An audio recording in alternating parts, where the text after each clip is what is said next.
Hello everyone and welcome again to another one of my videos. Today I want to look at video game developers who are sadly no longer with us and unfortunately had to go out of business. Well, I say unfortunately, some of them you may not even remember, and some of them were mediocre at best. But even if they're mediocre, the reason I want to discuss them is because a lot of these actually have some intriguing stories behind them.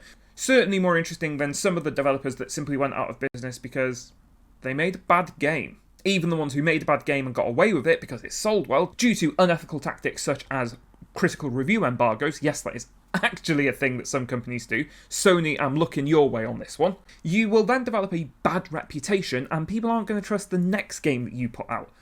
Side note here, I actually believe that will now happen with CD Projekt Red because honestly, Cyberpunk was a mess and probably one of the worst releases that I've seen ever. The companies I want to talk about today, the story is slightly more intriguing than that, and some of them were genuine legends of their time. So let's jump straight in on the first one I wish to discuss, and that is Acclaim Entertainment. Now, in its prime, Acclaim was a juggernaut of the industry, but always kind of just there, never really making anything amazing. They did make some fairly successful NBA Jam games. They also made a lot of licensed tie-in games to movies, but they also made all of the Mortal Kombat console ports from the arcade, so they did have some successful things under their belt. Now, Acclaim was always a bit of an opportunistic company, hence all of those licensed tie-in games that they did. They cared far more about quantity over quality.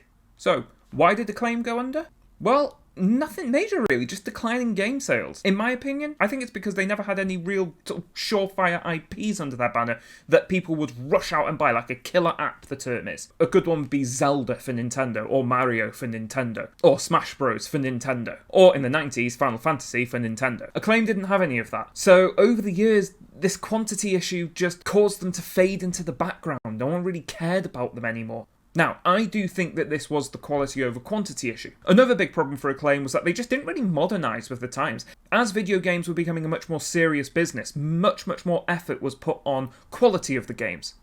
Both through story, artistic quality, graphical capability, and Acclaim just didn't really catch up on that. Anyway, a long story short, they filed for bankruptcy in 2004, trying to pay off a $100 million debt. Now, in 2014, Throwback Entertainment actually bought the right to the name of Acclaim Entertainment, and they tried to restart the brand.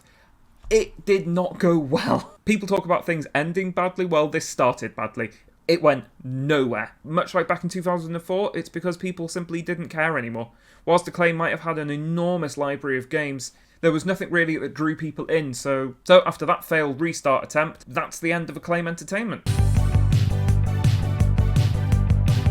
3DO, a subsidiary of Panasonic. Now, these guys actually went all in on the video game market. They actually tried to make their own console. And I'm going to assume that you have never heard of the 3DO console, and that's because it failed spectacularly badly. That was mostly down to a really bad business model where they took 3% revenue from everyone who made games for them, but then sold their console at $700, more than double their contemporary competition from Nintendo and Sega. $700 would be expensive for a console today. Now, long story short, the 3DO console did not last long and failed very badly. If that sounds like an interesting story and you'd like to hear more, hit that subscribe button because I am in fact planning a video about the lost consoles of yesteryear, and I will be including more about the 3DO there. It is unfortunately though not the focus of today's video. So even though their console failed, they did actually retain both a development arm and a publishing arm of the company. So they were kind of a weird hybrid of a developer and publisher. So what were some of the wins for 3DO in their prime though? Well, they created the Might and Magic and the Heroes of Might and Magic series of real-time strategy games. Which, side note, Heroes of Might and Magic 3 is the only game my wife has in her Steam library. Now, whilst these franchises actually sold pretty well, the losses they sustained from the aforementioned console actually meant that the company as a whole wasn't making any money. In 2003, they filed for bankruptcy, and that was the end of 3DO. The rights to their name and their intellectual property was bought up by about 20 different companies and was cannibalized by everyone who could get their claws on it. Maxis! Now, I'm willing to bet you have heard of this one. It's the first one on the list that I genuinely think most people will know of. So, famously, Maxis were the creators of The Sims, SimCity, and a slew of other games with Sim in the title. Obviously, we all know historically that these are incredibly popular games. The question would be then, what happened? How did they go under if all the games they were making were incredibly popular and successful? Let me tell you the story. So the owners of Maxis actually ended up selling out to EA, or at the time as they were known, Electronic Arts. They then left the company and left it in the not-so-caring hands of EA. EA fairly quickly decided that the company could be run a lot more efficiently, and by efficiently, they mean they closed down a ton of offices across the United States, and then created a subsidiary company known as Sim Studios. Sim Studios was then given the responsibility of making all of the Sim games, and only a relatively small amount of the staff were kept on from the original Maxis company. These days, Maxis only exists as a brand that EA can slap on a game to give it some sort of legacy or seal of approval, but the actual company doesn't exist anymore. It is name only. Bullfrog Productions Limited. Now, you might have heard of this one. They're slightly more obscure these days than they certainly were in their prime. Peter Molyneux of Lionhead Studios and the Fable series fame, his first ever company that he created was in fact Bullfrog Productions. Now, back in the 90s, they produced the Dungeon Keeper games, they produced the Theme Park games, which was the rival to Rollercoaster Tycoon, and many other popular, critically acclaimed, and financially successful games. So, of course, when a software company does well, a bigger company notices them and comes along thinking, ooh, they want a slice of that pie as well. And the bigger company in this case would be, you guessed it, EA. So in 1995, EA, in totality, bought out Bullfrog Productions. And I'm sure this had absolutely nothing to do with the fact that Peter Molyneux became vice president of EA that very same year, only for him to then leave in 1997 and start the aforementioned Lionhead Studios. So what happened to Bullfrog after they were bought out in 1995? Nothing. They did nothing. They made no new games after that, and in 2001, the studio was shut down, all of their projects were cancelled, and either given to other companies, or just ignored completely. And that was the end of the rather tragic story of Bullfrog Studios. And I warn you, this is not the last we will be hearing of Electronic Arts.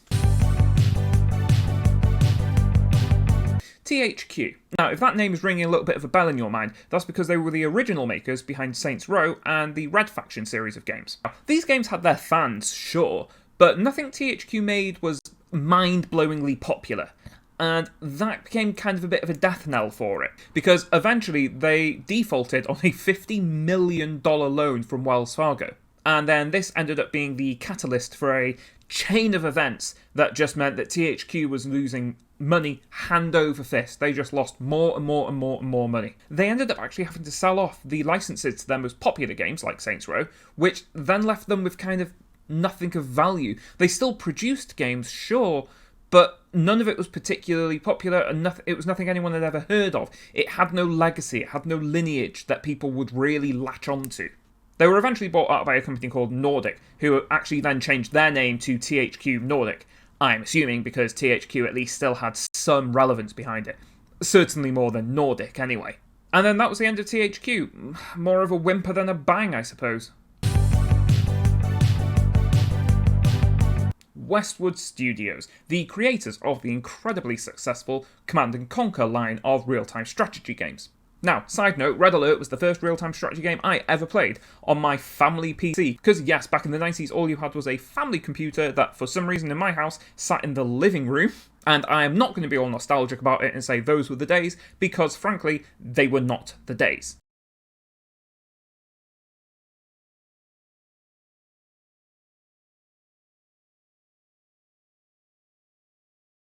These are the days right now, with my fancy PC and RTX graphics.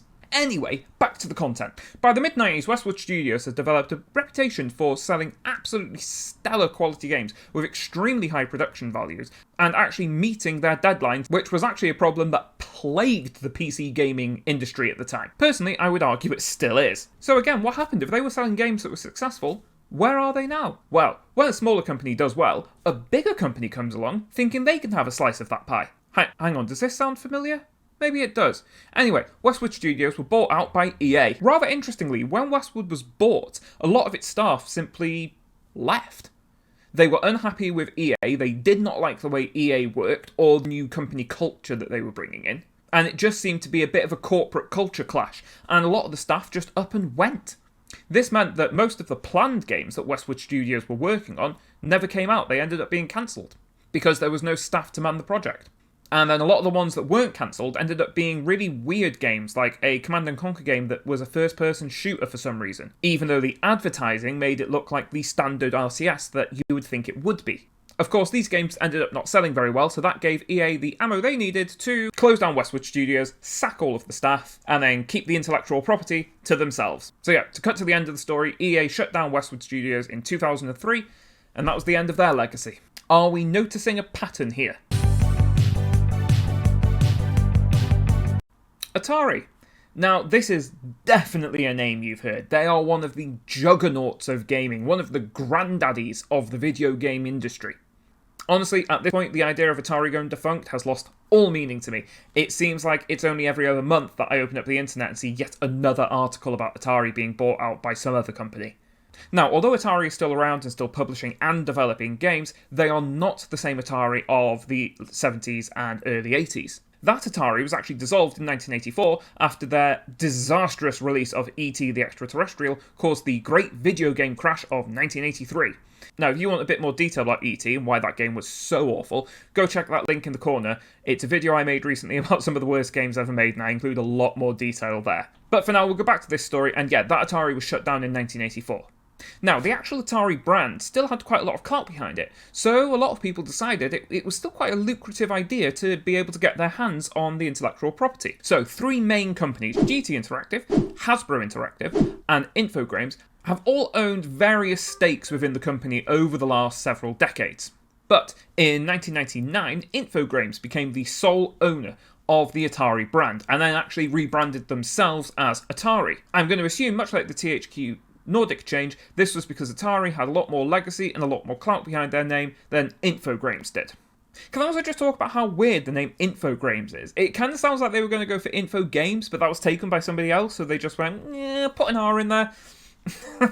So as you can see, whilst Atari are still in fact around, they are far from the original legendary Atari of the early 80s and late 70s. So there you go, that's a look at some of the developers that are no longer with us and the reasons why they went out of business. Now, a lot of the reasons they went out of business were very different, except, of course, the ones bought by EA, who all followed the same pattern. Get bought out, EA restructures, or as I call it, sacking a lot of really good, dedicated people. Game ends up then being made on a really tight budget and timescale, meaning quality dips over time. Game underperforms at launch, due to EA interference, and EA now has the ammo to shut the developer down, because they are no longer profitable, whilst then also being able to keep hold of all of their intellectual property, saving them money on the one hand, whilst also making them money in the future over these games that they're now able to produce.